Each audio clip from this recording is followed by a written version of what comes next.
Her history and alarming connections are mostly unknown to the American people. Who is Huma Abedin?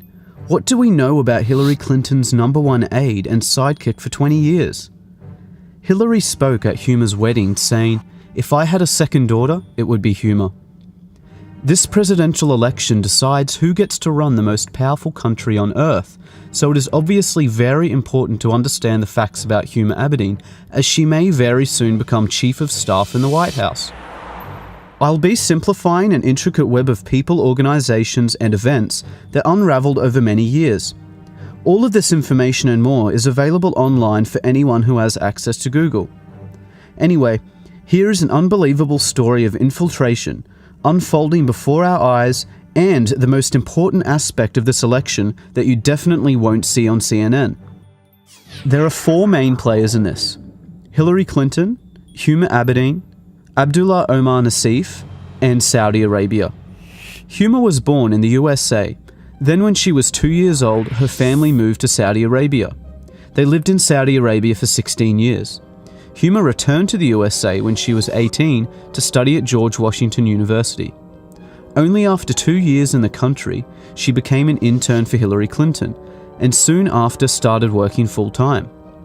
Also in 1996, Huma was working at her family business, a journal by the Institute of Muslim Minority Affairs. The Abedin's family business is owned by the Muslim World League, Saudi Arabia's global organization that promotes violent Wahhabi Islam. They even share an office at 46 Goodge Street, London. Saliha Abedin, Huma's mother, and Hassan Abedin, Huma's brother, currently work there still. Abdullah Omar Nassif is one of the founders of the Muslim World League and served as vice president of the Saudi Kingdom Shura Council. He created Huma's family business along with her father. He also funded Al-Qaeda and Osama bin Laden, as did Saudi Arabia, for many years.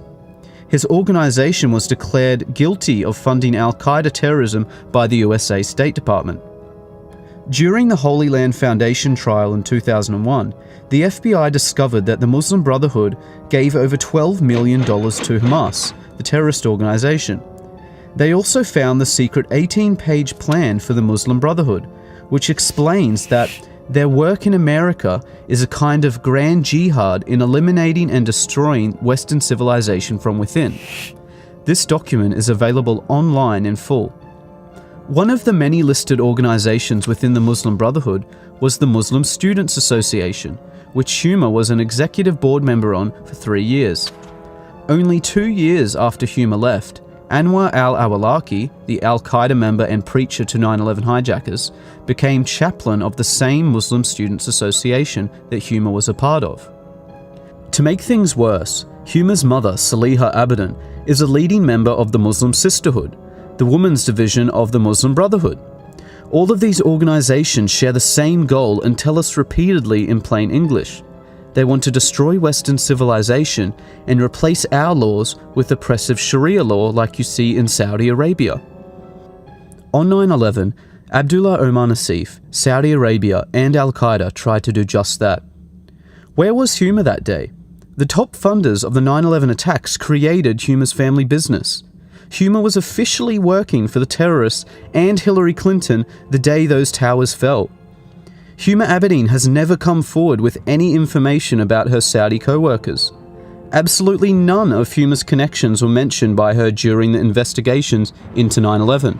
She has made no mention of her relationship to Abdullah Omar Nassif, the Muslim World League, Muslim Brotherhood, or her current status at her family business, which could be of unimaginable assistance to the FBI and the CIA. Huma's mother still works for the Muslim World League, yet Huma has made no effort to distance herself from her mother or her radical views. Saliha Abedin is a leading Sharia activist who has, for example, published a book called Women in Islam that claims secular man-made laws enslave women. It supports female genital mutilation, the death penalty for leaving Islam, the legal subordination of women, and the participation of women in violent jihad. Hillary Clinton has flown to meet with Saliha Abedin many times. Huma says that her mother considers her to be a big deal and is proud of her. Huma's absolute silence on all questions regarding her extremist ties says far too much. How can someone with such close links to terrorism be allowed access to our top secret information and have security clearances? Especially since it was found that Huma was accessing Hillary Clinton's emails and physical documents. The Clinton Foundation received over $25 million from Saudi Arabia, and they also funded 20% of her election campaign. Saudi Arabia's massive influence on the Clintons and Obama administration has not gone unnoticed. The damaging results of Islamist influence on the USA and Europe is worthy of another dedicated report, as this is just the tip of the corrupt iceberg. But you can no longer deny that Hillary Clinton is actively working with a global movement whose goal is to destroy Western civilization, just for the selfish benefit of money and power. Huma is the previously hidden link between the Clintons and Saudi terrorism. Dozens of other people and organizations were left out of this for length. Any rational person should have high standards of evidence for claims such as this. So here is the fastest way to prove Huma's tie to Abdullah Omar Nassif that you can look up for yourself and is sourced by their own websites. Start at the website of Huma's family business, the Institute of Muslim Minority Affairs. See that Huma's mother, Saliha, and Huma's brother, Hassan, currently manage this company. Now go to the website for the Muslim World League, owned by Saudi Arabia and Abdullah Omar Nassif. Note the address is listed by their website, 46 Goodge Street, London. Now, back to Huma's family business.